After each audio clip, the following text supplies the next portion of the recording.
Out here, on the fringes of the metro, the landscape is changing. Vast stretches of farmland, planted with semiconductors instead of crops.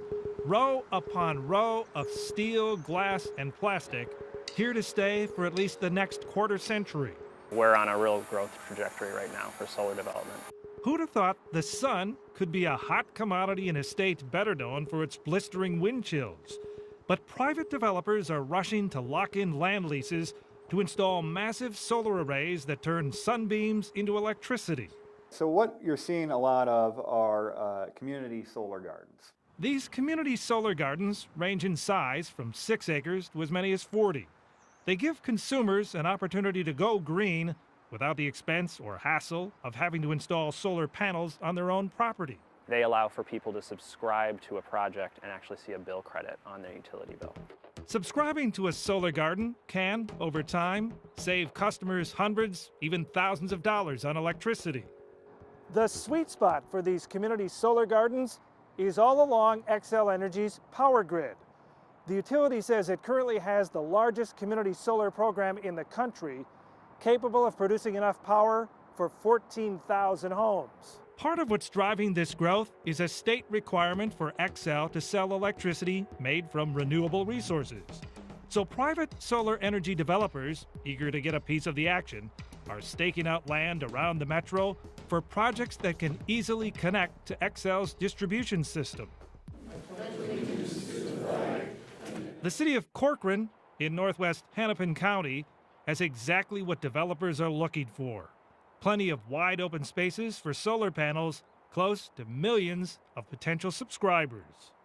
Anyone within the existing county or any contiguous county can subscribe to these solar gardens. But after approving 2 large solar gardens within the last year, it is jarring in its size. Corcoran has decided to pull the plug on any future projects. It makes me sick to my stomach. I don't think anybody wants to drive by this. Among the major concerns was the city going to get stuck with surprise expenses that could bust its budget. My background is analytical. It didn't make sense. Councilmember John Bottema, a professional financial analyst, was first to sound the alarm. It sounded way too good to be true. A typical solar garden permit runs 25 years. When it's done, the site is supposed to be decommissioned, the materials removed, and the land returned to its original condition. Nobody's talked about what happens if it doesn't work out. Bottema began to question one developer's plan for a 40-acre section of Corcoran. The decommissioning cost was estimated to be $425,000 in 25 years. Bottema wanted to know what happens if the solar company goes out of business before then. What if the landowner couldn't afford the cleanup? Would the city get stuck with the bill? They didn't present, oh, here are the things that could go wrong here. The plan assumed the salvage value of the solar garden's materials would more than cover the decommissioning cost. In other words, no need for taxpayers to worry. The reality, what did you find out? Well, I think anyone who can guarantee what a recycling market is going to be 30 years from now, I think you should take that with a grain of salt. The Fox 9 investigators reviewed permits of 35 solar gardens around the metro for a variety of developers. Many of them made similar assumptions, that the cost of decommissioning would not put a burden on local taxpayers. It looks like the value, the recycled value recovered from the project, even from non-functioning materials, is higher than the cost to remove them. Developers say these projections are based on engineering studies. But a major recycling firm, the aluminum frame is the easiest thing to harvest off it, told us projecting the value of any material 25 or 30 years out is impossible. There's really no way to predict that far down the road in terms of any commodity that you recover. There's something else to consider. Those are all fine metal lines. Some solar panels contain metals which may have to be treated as hazardous waste. That would drive up the cost of disposal significantly. We don't know a whole lot about that yet, so the jury's out a little bit on that one.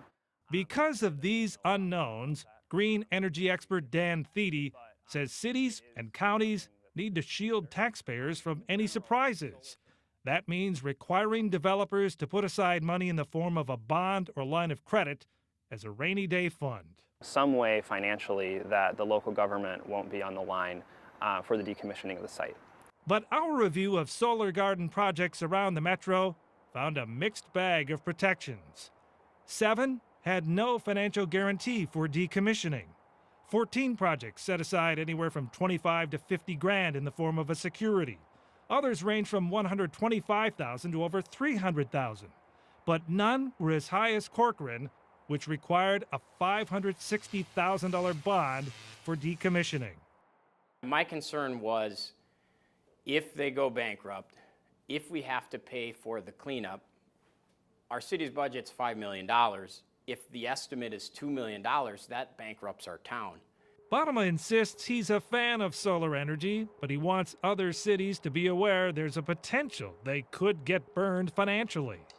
Will that concern spread and cloud solar's future in Minnesota?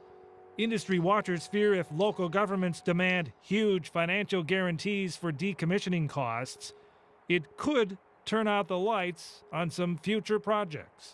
I'm Fox 9 investigator Jeff Bellion.